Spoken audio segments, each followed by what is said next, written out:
Hi everyone, welcome to my channel International Storyteller. In this channel you will find true horror stories worldwide. These stories are for entertainment purposes only. In this video, I will tell you the true and terrifying story of two young girls, also known as the Smith sisters, who were brutally murdered while sleeping in their bedroom. This terrifying incident occurred in Plainfield, Wisconsin, a town of less than 1,000 people in central Wisconsin, USA. Now let us hear the real story of the Smith sisters, who were murdered anonymously in their home. The terrifying incident occurred in Plainfield, Wisconsin, and involved a boy named John Smith. He was very interested in using computers and the internet. He always spent time sending scary emails to other people. Every day, he would find new scary stories on the internet and send them to everyone he knew. He even started making up scary stories by himself and sending them to other strangers. He loved to scare people on the internet. One night in November 2007, when John was using his computer, he suddenly got an email notification. He opened up his email and found a message that appeared to be from two young girls. They called themselves the Smith sisters and told him they were his older sisters. John got confused because he was the only child in his family. So, at first, John thought that the message was a joke because his parents always told him that he was the only child and that they had never mentioned having any other children prior to his birth. The Smith sisters wrote him, saying that they were really his older sister. They said that, many years ago, they had lived in his house. But John replied, saying that he didn't have any sisters, and he told them not to disturb him and to leave him alone. The next day, he received another message in his email from the Smith sister. There were photos attached to the email when he opened it.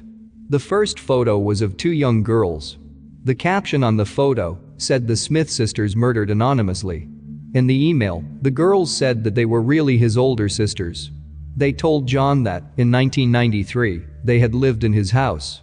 His bedroom had once been the two sisters' bedroom. They told him all about growing up, about their lives, and how happy they had been until one horrible night. He opened up the other attachment in his email inbox. It was a photo of an old newspaper article. John opened up the old newspaper article and read it. It was in the year 1993, on the night of November 17, that two teenage sisters, Lisa Smith and her sister Sarah Smith, were found brutally murdered in their home, which is located in the small town community of Plainfield in the USA state of Wisconsin. That day, their parents went out for a business meeting. Lisa Smith, who was 19 years old, and her sister, Sarah Smith, who was 15 years old, were attacked in their parents' home on the night of November 17, around 1:30 a.m. The Smith sisters were sleeping in their bed when a serial killer broke into the house. But the strange part was that no one heard the two sisters screaming. In the morning, when their parents returned home, they found the dead bodies of their daughters hidden in the bedroom closet. The elder sister, Lisa Smith, was found skinned alive in her sister's closet. And her younger sister, Sarah Smith, was found strangled and stabbed to death in her own bed. The police came to the house and did a large-scale search to find the murderer, but the serial killer was long gone, and no trace of him could be found. Thus, the two sisters were murdered anonymously. The police also could not find the reason why the serial killer brutally murdered the two sisters. The police conducted a large-scale investigation, but it was of no use.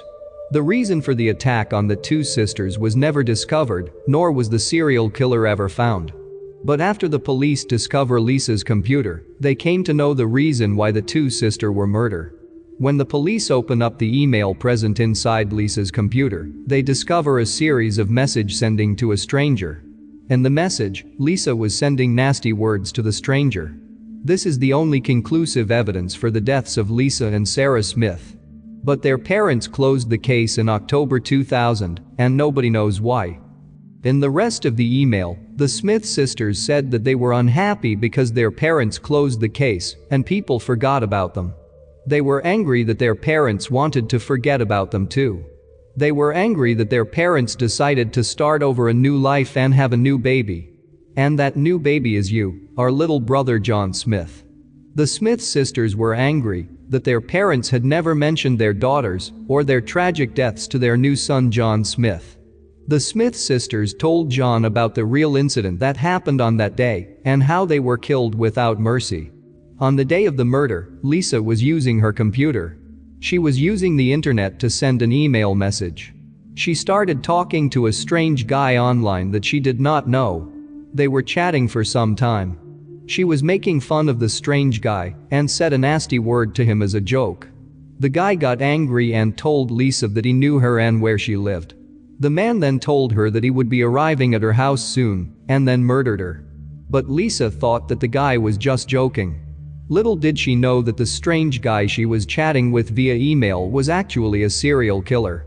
She shut down her computer and went to sleep with her sister Sarah.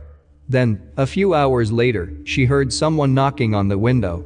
She woke up, checked the window, and walked outside her home to check, but saw no one outside the house. She then goes back to bed in her sister's room, and she notices some kind of unpleasant smell coming from Sarah's bed. When she touched the bed sheet, it was mysteriously wet and had a weird smell. She turns on the light to check what it was and found out that her younger sister had been brutally murdered in the bed. She came to realize that it was done by the strange guy she met online in the email. She then heard the noise of someone walking near her room. So she went to hide in her sister's closet. The man walks by and enters the room. He knows that Lisa was hiding inside the closet. Without any warning, the serial killer pulls her out of the closet. The killer then murdered Lisa without any mercy. This was the message written by the Smith sister to John's email. Furthermore, the Smith sister wrote that their parent closed the case in October 2000 rather than finding the killer. Then, 2 years later, the parents started to have a life over again, and they gave birth to a baby boy. The two sisters' rooms were then converted into a guest bedroom and a bedroom for the baby. That baby boy is you, our little brother John Smith. But John Smith got angry and replied that he didn't believe what they were saying. He didn't believe the Smith sisters were really his sisters. He didn't believe that the old newspaper article was real or fake. He told them to go to hell and never disturbed him again. A few minutes later, he received another email from the Smith sister on his computer. The message inside the email said that if you don't believe what they are saying, then open the closet in the bedroom and look at the floor. John opened up his closet door and saw the carvings on the floor with his sister's name. It was written as Lisa Smith and Sarah Smith, 1993. He was shocked to see it and thought, is it really true? So, he searched the internet and found out about the true incident that happened in his house before he was born. After knowing the true story about the house's history, John got scared and needed some answers from his parents. So, he ran to his parents' bedroom, but his parents' bedroom was very quiet and calm, and there was no one inside the room. He wondered where his parents had gone and was confused for a moment. But while he was looking down on the floor, he started seeing blood leaking from the closet door. John slowly opened it and was shocked to see that his parents were skinned alive and hanging in the closet, just like how the Smith sister had died.